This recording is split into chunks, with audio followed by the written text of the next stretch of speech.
الله أكبر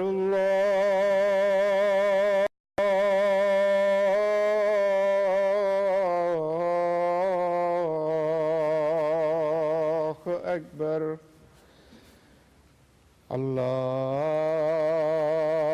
الله أكبر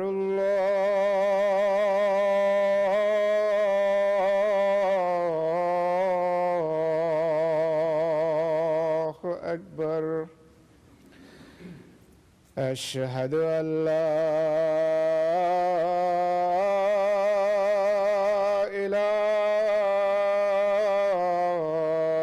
إله إلا الله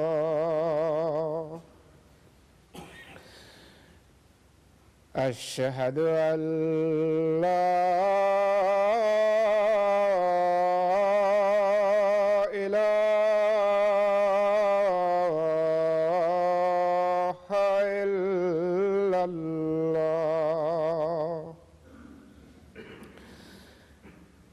أشهد أن محمدًا رسول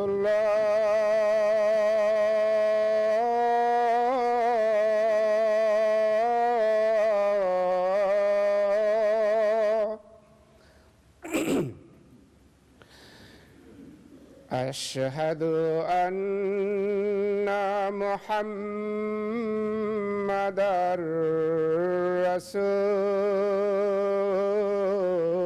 رسول الله حي على الصلاة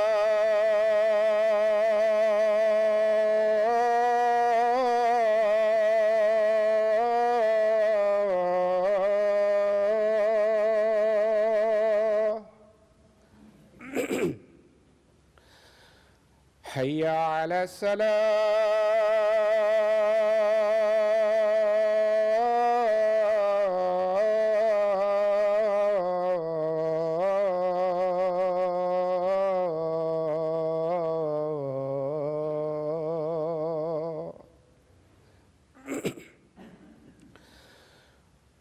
حي على الفلاح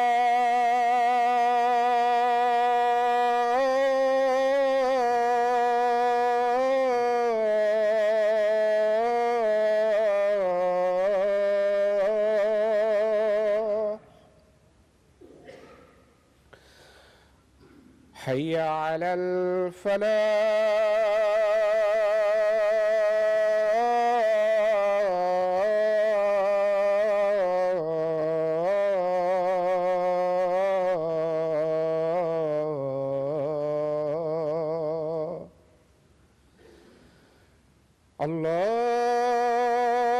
الله أكبر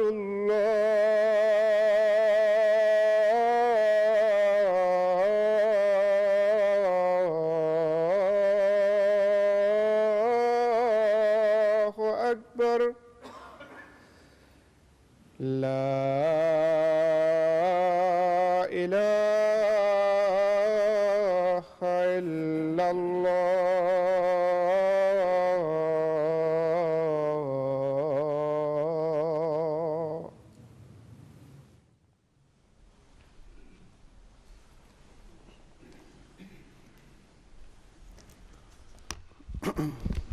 السلام عليكم ورحمة الله.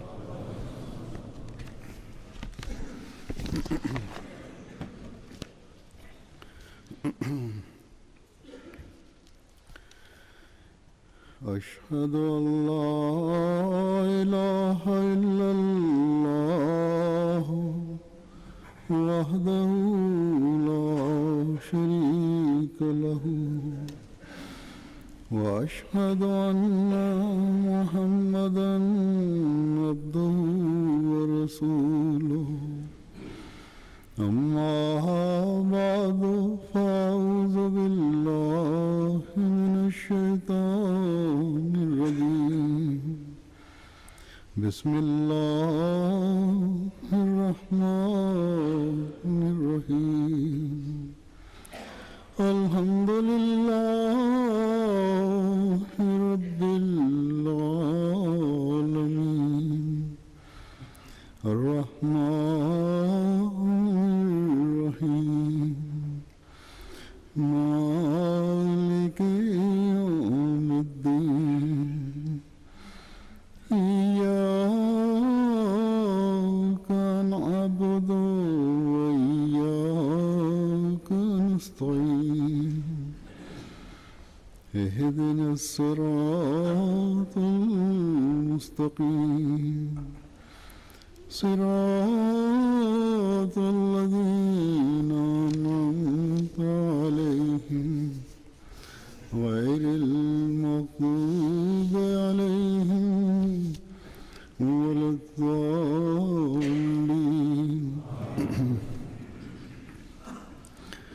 واستعينوا بالصبر والصلاة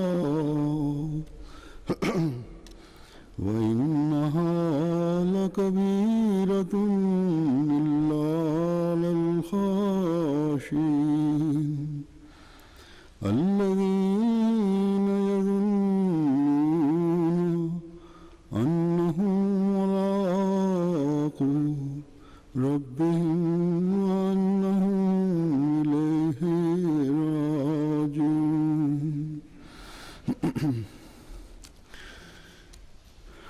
ان آیات کا ترجمہ یہ ہے کہ اور صبر اور نماز کے ساتھ دعا مانگو اور یقیناً یہ عاجزی کرنے والوں کے سوا سب پر بوجھل ہے، یعنی وہ لوگ جو یقین رکھتے ہیں کہ وہ اپنے رب سے ملنے والے ہیں اور یہ کہ وہ اسی کی طرف لوٹ کر جانے والے ہیں۔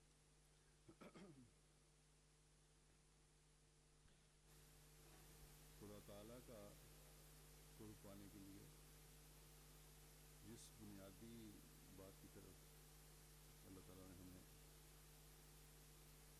اس آیت میں توجہ دلائی ہے اور جگہوں پہ بھی قرآن کریم میں، وہ عاجزی اور انکساری ہے، یعنی قرآن کریم کے تمام احکامات، تمام اوامر و نواہی جو خدا تعالیٰ کی رضا حاصل کرنے کے لیے ضروری ہیں، ان کی بنیاد عاجزی اور انکساری، یا یہ بھی کہہ سکتے ہیں کہ اللہ تعالیٰ کے احکامات پر عمل کرنا عاجزی اور انکساری کی طرف لے جاتا ہے۔ ایک حقیقی مومن اگر احکامات پر عمل کر رہا ہے تو یقیناً اس میں عاجزی اور انکساری پیدا ہوتی ہے۔ حضرت مسیح موعود علیہ السلام وَيَزِيدُهُمْ خُشُوعًا کی وضاحت کرتے ہوئے فرماتے ہیں کہ خدا تعالیٰ کا کلام ان میں فروتنی اور عاجزی کو بڑھاتا ہے۔ بس ایک مومن جب یہ دعویٰ کرتا ہے کہ میں خدا تعالیٰ کے کلام پر ایمان لانے والا، اس کو پڑھنے والا اور اس پر عمل کرنے والا ہوں، تو پھر لازماً قرآن کریم کی تعلیم کے مطابق اس کی باتیں بھی اور اس کے دوسرے اعمال بھی وہ اس وقت تک نہیں بجا لا سکتا جب تک اس میں عاجزی اور انکساری نہ ہو، یا اس کی عاجزی اور انکساری ہی اسے ان عبادتوں اور اعمال sein, bis er nicht Demut und Selbstlosigkeit entwickelt, beziehungsweise es ist die Selbstlosigkeit und die Demut, die den Menschen dazu befähigt, diese Taten zu vollziehen. Um diesen Aspekt zu verbreiten und in den Menschen zu etablieren, sind die Propheten gekommen, von Gott. Und das absolute Beispiel finden wir in der Person des heiligen Propheten Muhammad sallallahu alaihi wasallam. Der verheißene Messias sallallahu alaihi wasallam sagt an einer Stelle diesbezüglich: Allah ist sehr gnädig und barmherzig. Er beschützt seinen Menschen und wendet sich gnädig zu ihm hin, indem er Gesandte und Propheten schickt, damit diese die Welt vor ihren schmutzigen Taten befreien. Doch Hochmut ist eine gefährliche Krankheit. Der verheißene Messias schreibt weiter: Wer Hochmut entwickelt, der stirbt den spirituellen Tod. Ich weiß, dass diese Krankheit schlimmer ist als der Tod. Der Hochmütige ist der Bruder Satans, denn Hochmut war es, welches Satan verfluchen ließ. Deswegen ist es eine Bedingung für einen gläubigen Menschen, dass er nicht hochmütig ist, sondern Selbstlosigkeit, Demut und Ich-Tod in sich entwickelt. Und die Gesandten Gottes sind es, die diese Eigenschaften als Höchstmaß besitzen. Sie besitzen eine absolute Demut und vor allem und in jeder Hinsicht war diese Eigenschaft im heiligen Propheten Muhammad sallallahu alaihi wasallam, im Wesen des heiligen Propheten vorhanden. Jemand fragte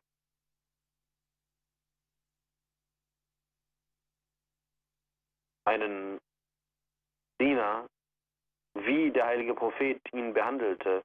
Er sagte: Der heilige Prophet kümmert sich um mich mehr als ich um ihn, als ich mich um ihn kümmern würde. Allahumma salli ala Muhammadin wa ala ali Muhammad. Es ist wichtig zu wissen, dass die Bediensteten, die Diener sind, die ein Zeugnis ablegen können, ob ein Mensch demütig ist.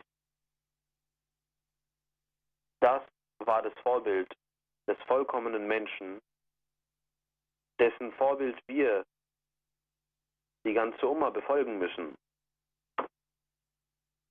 Der heilige Koran gebietet uns verschiedene Dinge und das vollkommene Vorbild dieser Gebote manifestiert sich in der Person des heiligen Propheten Muhammad sallallahu alaihi wasallam. Seine Gottesdienste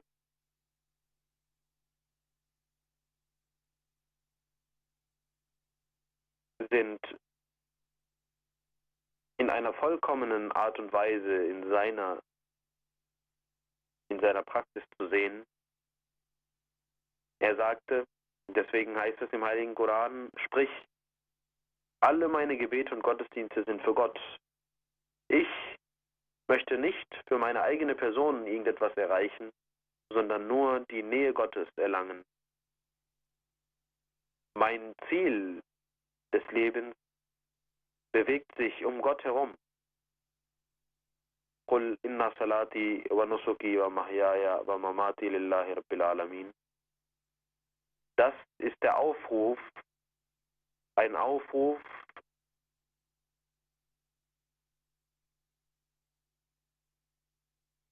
dessen vollkommene Manifestation sich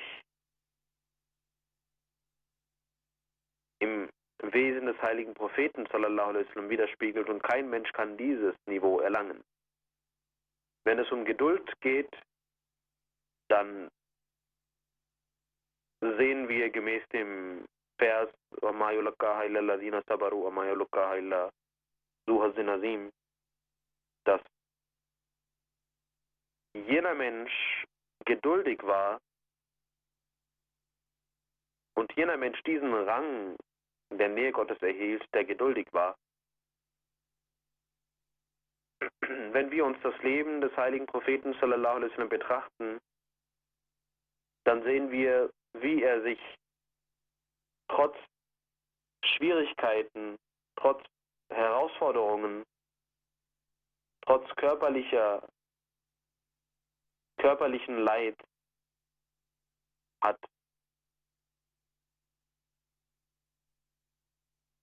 der heilige Prophet sallallahu alaihi wasallam eine Geduld an den Tag gelegt, die ihresgleichen sucht. Ein Vorbild an den Tag gelegt, das seinesgleichen sucht.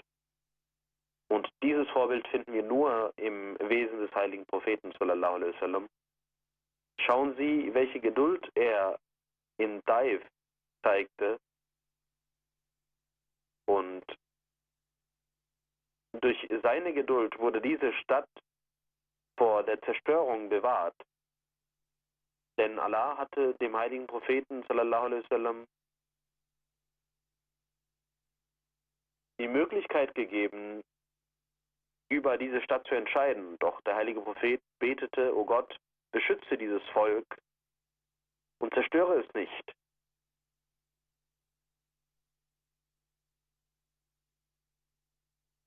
Dann schauen Sie auf die Gefolgschaft des heiligen Propheten. Sie waren ob des Leides, das ihnen die Feinde zufügten, so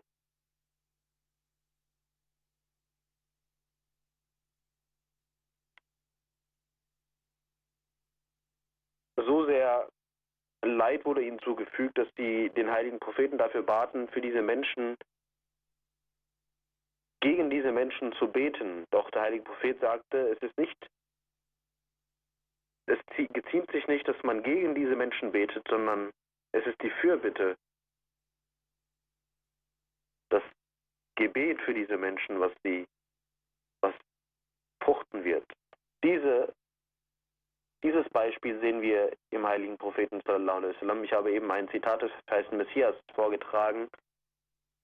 Wir sehen also, dass wir ein vollkommenes Vorbild gefunden haben, um die Nähe Gottes zu erlangen, und dies hat Allah Ta'ala uns auch geboten, dass wir diesem Vorbild folgen. Allah hat uns Gebote gegeben, mit denen wir Gottes Nähe erreichen können. Doch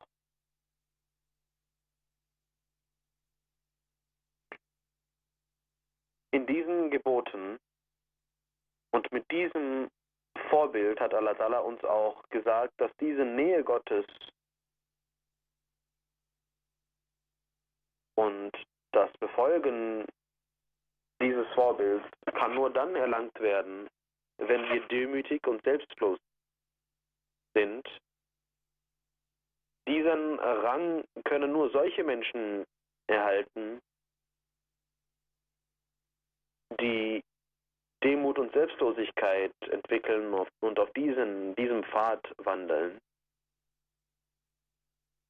Diesen Rang können wir nur dann erlangen, wenn wir jenem Menschen folgen, der einem schwachen Menschen sagte: Fürchte dich nicht, ich bin ein Mensch wie du, eine Frau. Ich habe das Milch einer Frau getrunken, die menschlich war, die aß, die das Leben eines einfachen Menschen führte.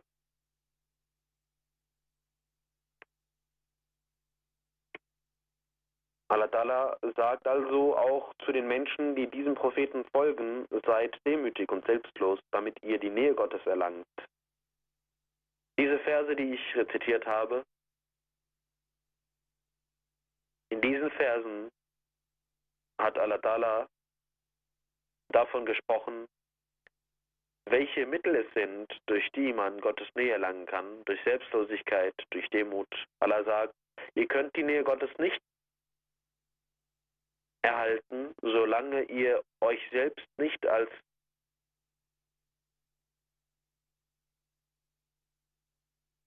selbstlos betrachtet, solange ihr nicht selbstlos seid.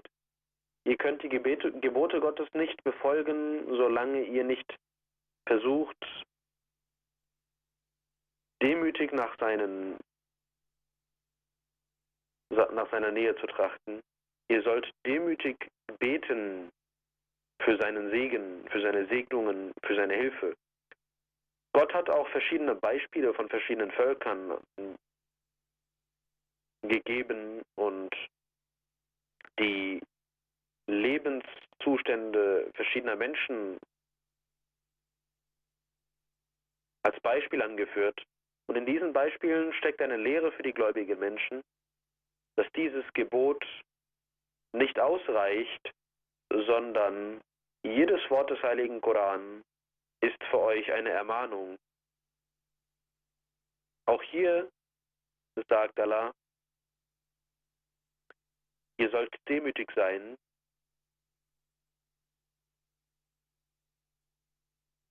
und euch bemühen um seines Segens willen. Er sagt, ihr sollt seine Hilfe erflehen und seine Segnungen erflehen, indem ihr demütig seid. Solange ihr nicht versteht, was Ta'inu bedeutet, also die Hilfe erflehen, könnt ihr nicht den Weg der Tugendhaftigkeit beschreiten und ihr könnt was Ta'inu nur dann verstehen, wenn ihr demütig seid und wenn ihr selbstlos seid und wenn ihr wisst, dass eure Eigenschaften nicht sind, dass eure Person euch nicht dazu befähigt, die Segnungen Gottes zu erlangen, sondern es ist allein die Gnade Gottes, die euch dazu befähigen kann, euer Leben zu retten. Diese Hilfe zu erflehen, geschieht nur durch eine äußerste Demut. O Allah, komm zu uns zur Hilfe durch deinen Segen und lehre uns jene Wege, die dein Wohlgefallen zu uns ziehen. Und lehre uns jene Wege der Gottesdienste, die dir gefallen. Dann sagt Allah, um diese Segnungen zu erlangen, sollt ihr Demut an den Tag legen und sollt geduldig sein. Ihr sollt hohe Beispiele der Geduld zeigen. Die Sprachwissenschaftler sagen, dass Sabr bedeutet, ohne Worte und ohne sich zu beschweren, alles zu erdulden, alle Schwierigkeiten und Leid zu erdulden. Und es gibt sogar Menschen, die sagen, dass man nicht einmal einen Unterschied macht zwischen einem Zustand des Leides und einem Zustand des Wohlbefindens. Das ist wahre Geduld, dass man sich zufrieden gibt mit der Zufriedenheit Allahs, dass man in jeder Hinsicht treu bleibt Gott gegenüber, nur und nur Allah vertraut, die Lehre Allahs mit Standhaftigkeit befolgt. Das ist der Zustand der Geduld, über den Allah sagt, wenn ihr diesen Zustand annehmt, werdet ihr meine Segnungen zu euch ziehen. Das ist also der Zustand, der einen Menschen dazu befähigt, Gebete zu sprechen, die die Segnungen Gottes zu ihm ziehen. Allah lässt seine treuen Menschen nicht verloren gehen, die ihm treu sind, die ihm vertrauen. Diesen Menschen gibt Allah einen Lohn zurück ob ihrer Geduld. Und Allah erhört die Gebete dieser Menschen. Ihr sollt, nachdem ihr geduldig wart, nicht euch zufrieden geben, sondern sollt die nächste Stufe des Salah, der Gottesdienste, der Gebete, der Bittgebete beschreiten, die ihr Tag und Nacht sprechen sollt. Ihr sollt euch niederwerfen vor Gott, ihr sollt demütig Gott um Hilfe bitten, ihr sollt demütig die Segnungen Gottes erflehen. Das ist die Bedeutung von Salah. Und nur jener kann diese Bedingungen der Salah erfüllen, der selbstlos und demütig ist, der in keinster Weise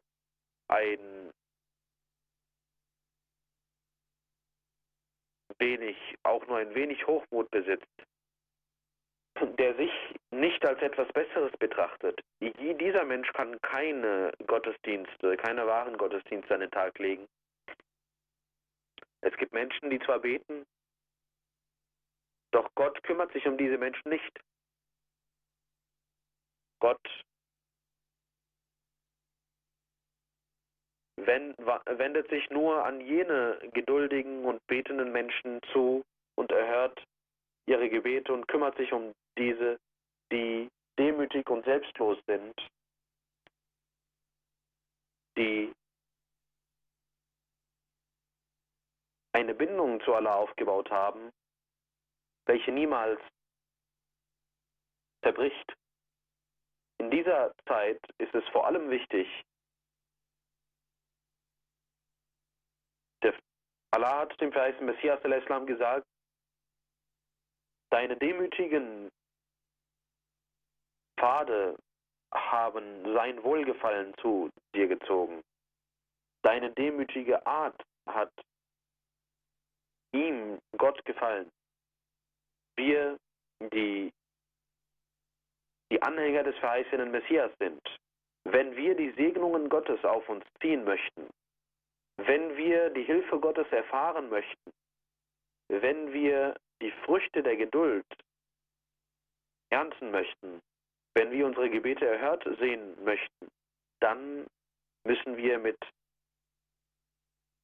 Standhaftigkeit demütig bleiben und uns vor Gott immerzu niederwerfen. Und diese Tat ist es, welche uns vor Satan beschützen wird.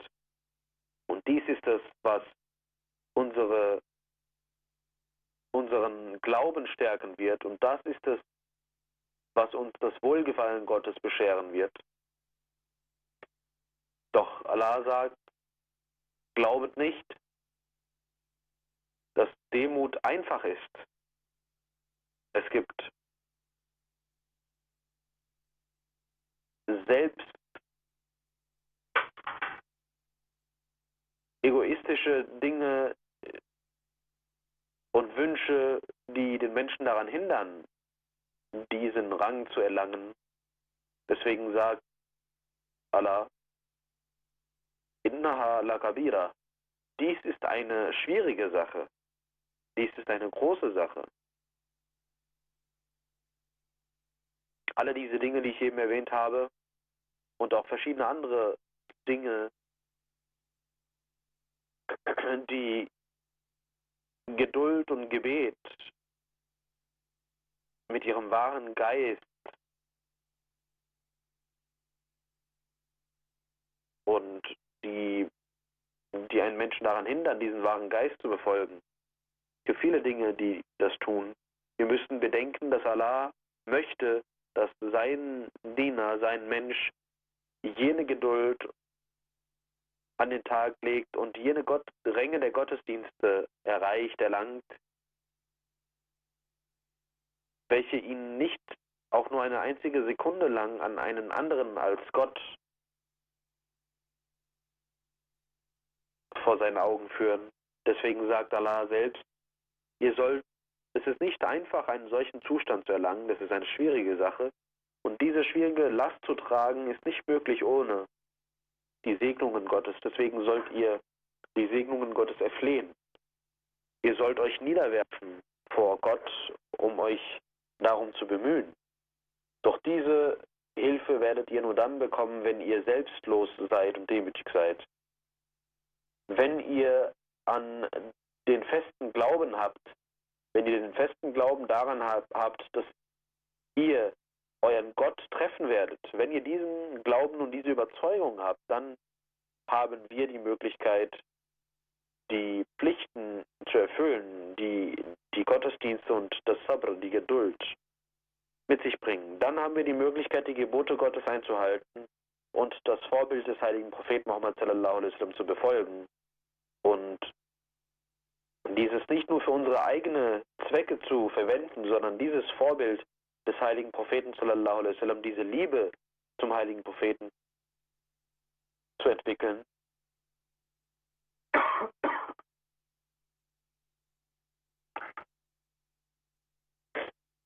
eine Inbrunst in unseren Herzen zu entwickeln, um jede Tat zu tun, die der heilige Prophet tat.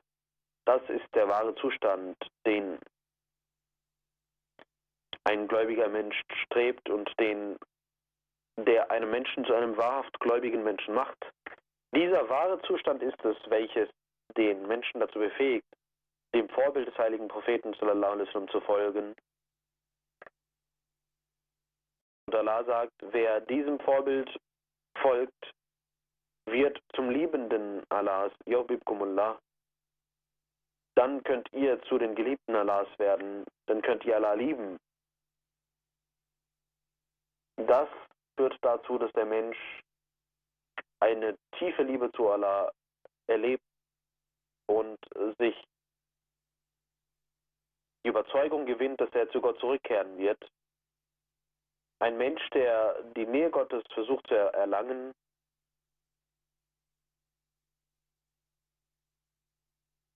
nur ein solcher Mensch ist dazu in der Lage, der das betet. Wenn wir zu Gott beten, wir sind nichts und wir sind selbstlos und du bist es, welcher unsere Gebete erhören kann und welcher in uns eine Demut und eine Selbstlosigkeit entwickeln kann, dann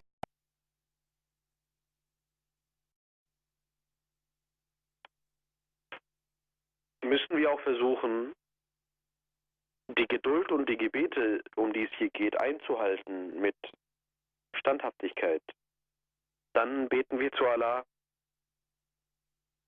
falls irgendwo etwas vorhanden ist, was egoistisch ist oder was nur oberflächlich ist, dann, o Allah, vergib uns. Nicht, dass wir uns nur vortäuschen, demütig zu sein. Deswegen mache uns zu jenen gottesfürchtigen Menschen, die wahrhaft gottesfürchtig sind. Mache uns zu jenen Menschen,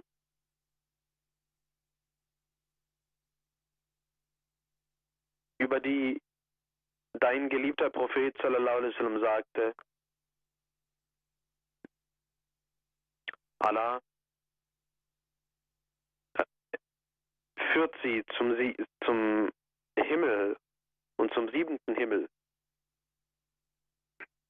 Lasse uns zu solchen Menschen werden, die der heilige Prophet Muhammad sallallahu alaihi wasallam sehen wollte. Führe uns dazu, dass wir jene Erwartungen einhalten, die der verheißene Messias formuliert hat.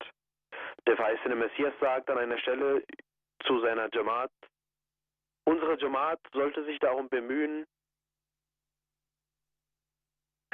sich vor jeglicher Sünde, wie klein sie auch sein mag, zu befreien, denn diese kleinen Sünden führen den Menschen zu großen Sünden. Innerhalb eines Menschen keimen diese Sünden auf und es wird letzten Endes schwer, Erlösung vor diesen Sünden zu erhalten. Ein Mensch, der nichts ist, denkt, er sei etwas, er wird hochmütig. Solange der Mensch auf dem Wege Gottes nicht sich selbst als das kleinste Wesen betrachtet, kann sich nicht erlösen. Wie wohl hat Kabir gesagt,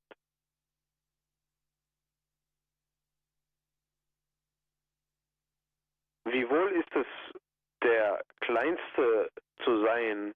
Wie gut ist es, dass wir arme Menschen sind? Wenn wir reiche Menschen wären, dann würden wir hochmütig werden.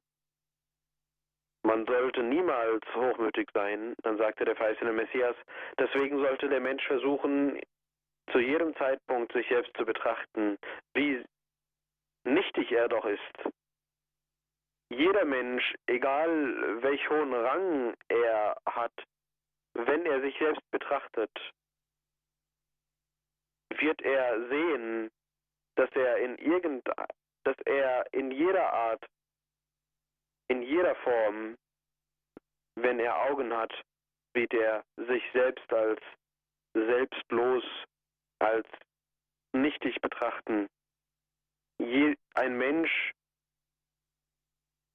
sollte mit dem einfachsten aller Menschen so umgehen, als ob dieser Mensch einen hohen Rang besitzen würde. Und kein Mensch kann dem Königtum Gottes angehören, wenn er dies nicht befolgt. Allah Ta'ala hat eine Tür für seine Geschöpfe eröffnet und diese Tür ist eine einzige Tür, nämlich die Tür des Gebets. Und ein solcher Mensch, der diese Tür beschreitet, kann den Umhang Gottes umhüllen und sich vor schlechten Dingen beschützen. Es gibt Menschen, die an Gott glauben, die aber sich nicht befreien von der Sünde. Denn in der Tat besitzen sie eine Art Atheismus in sich und glauben nicht an Gott. Denn wenn sie das tun würden, dann wüssten sie, dass es einen Gott gibt, der sie in jeder Sekunde zerstören kann. Wie kann ein solcher Mensch dann eine Sünde begehen? Deswegen heißt es in einem Hadith, dass kein Dieb Diebstahl begeht, der ein Gläubiger ist, und kein Mensch Ehebruch begehen kann, wenn er ein Gläubiger ist.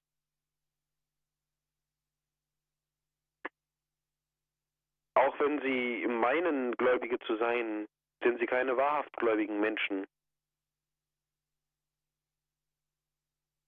Dann sagte der verheißene Messias, ihr könnt nur dann euch erlösen vor diesen Sünden, wenn ihr diese Weitsicht besitzt, dass der Zorn Gottes wie ein Blitz und ein Feuer ist, welches den Menschen zerstören kann. Dann entwickelt der Mensch eine Demut, dass er alle Sünden ablegt. Diese Weitsicht muss man entwickeln, dass die Wut und der Zorn Gottes ein Feuer und ein Blitz sind. Dann hat der Mensch die Möglichkeit, eine solche Weitsicht zu entwickeln und solches Wissen zu entwickeln, dass er sich vor diesen schlechten Dingen, schlechten Taten und Sünden befreien kann, dass er sich verbessern kann, dass er diese ablegen kann. Dann sagte der verheißene Messias, Erlösung findet ihr nur in der Erkenntnis, in der Gotteserkenntnis. Ihr könnt nur eine Liebe Gottes entwickeln, wenn ihr Gott erkennt, wenn ihr eine Gotteserkenntnis besitzt. Es gibt zwei Dinge, die den Menschen dazu befähigen, Gott zu erkennen: Husn und Ihsan, Schönheit und Wohltat. Deswegen ist es wichtig, zu wissen, wie Allah sagt, die Leugner werden nicht in den Himmel kommen, solange das Kamel nicht durch ein Nadelöhr durchgeht. Ich denke, sagt der verheißene Messias, dass der Mensch sein eigenes Ego so dünn und so nichtig machen muss, dass es durch das Nadelöhr durchgehen kann. Solange sein Ego nicht so klein ist, kann der Mensch nicht in den Himmel kommen. Er muss einen Tod für seine weltlichen Dinge herbeiführen. Dann wirst du durch diesen Weg gehen können, welcher sehr schmal ist und welcher zum Himmel geht. Möge Allah es uns dazu befähigen, dass wir als Jamaat und als Individuen eine solche Demut und Selbstlosigkeit entwickeln, die uns zu wahren, geduldigen Menschen macht, die uns dazu macht, dass wir gottesfürchtige Menschen werden und solche Gottesdienste an den Tag legen, die Gott akzeptiert und annimmt. Dass wir diese Früchte ernten, die nicht nur im nächsten Leben, sondern auch in diesem Leben uns erkennen lassen und die Welt erkennen lassen, dass dies die Gemeinde ist, die der verheißene Messias entstehen lassen hat, die demütig sind und selbstlos sind. Eine Jamaat, die die Gottesdienste mit Selbstlosigkeit und Demut durchführt, welche versucht, das Gefallen Gottes zu erlangen durch Gebet und Geduld und eine Revolution in der Welt durch Geduld und Gebet herbeiführen möchte, welche nicht sich zu der Welt begibt, wenn sie Leid erfährt, sondern sich zum Herrn, zu Gott begibt, welcher der Herr aller Welten ist, welcher der Malik ist, der Herrscher aller Welten ist, welcher alle Kraft und Macht besitzt. Wenn die Welt das sieht, dann wird sie gezwungen sein zu sagen, dass das die wahren gläubigen Menschen sind.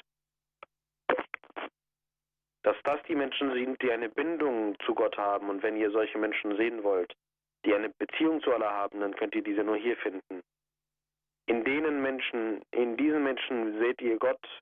Sie sind diejenigen, die die Geliebten Gottes sind. Sie sind die Menschen, die der Welt die Wege zeigen können, die zu Gott führen. Möge es so sein, dass jeder von uns einen solchen Zustand in sich entwickelt. Und wie der verheißene Messias gesagt hat, dass wir durch Demut und Selbstlosigkeit die Liebe Gottes erweitern, damit wir die letztendliche Erlösung erlangen. Die Jamaat in Pakistan, dort die Zustände, die sind dermaßen schlecht, dass sie beten sollten, möge Allah ihren Glauben festigen, möge Allah ihn von diesen Schwierigkeiten befreien. Auch die Menschen in Pakistan sollten für sich selbst beten, möge Allah ihnen die Nähe Gottes geben, möge Allah allen Menschen dazu die Kraft geben, seine Nähe zu erlangen.